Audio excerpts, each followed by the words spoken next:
special one for one hometown girl, the always intriguing Liz Fair. You look out here, you peek behind the curtain, you watch how many people are filling in, you gauge your audience, and then you get nervous. Sometimes you get that urge to be like, tonight it just isn't gonna happen. I don't get that urge anymore. I get the urge to get out there and get on with it.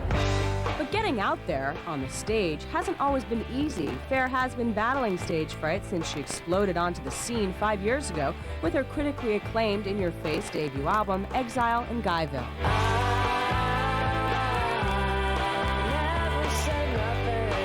Back then, I felt like I was this weird specimen that came out of nowhere, and everyone was looking at me, kind of scrutinizing, thinking like, who is she, and what is she saying all these dirty words for, and like, why is she getting all this attention?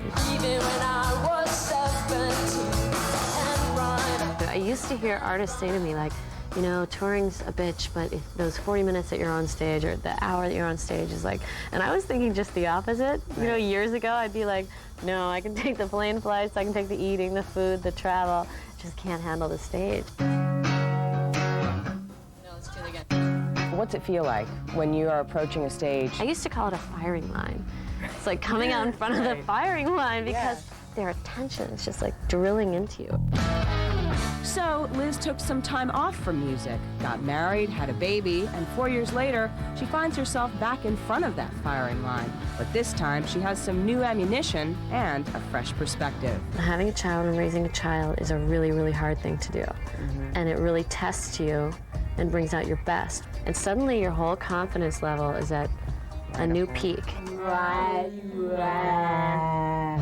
I started using a vocal coach about 3 months ago.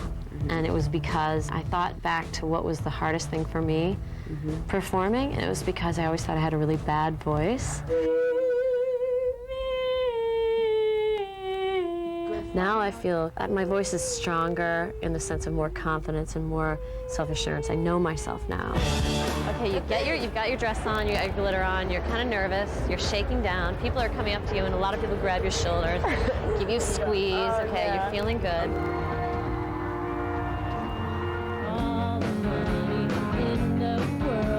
First night, I gave her a big hug before she went on because she was, you know, she was definitely nervous because she hadn't played in front of an audience in 4 years. Right.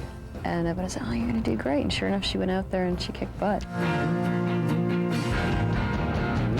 Lilith is a great boot camp. I'm like in the, you know, performer boot camp right here. It's really good. I watch everyone else's shows. And, you know, I just pick out little things from the other women on the tour. Mother, there's too many of you crying. This is such a different environment. It's such a great way to come back into the live performance for me because they are receptive and they are open. They want you to do well and they just want you to play music that they enjoy. Liz Fair will be out on tour promoting her new album in September, and the Lilith Fair winds down at the end of August. All right, Kurt, back to you. Thanks, Serena. We'll be back in a moment with a look at some of the big hits of summer that may be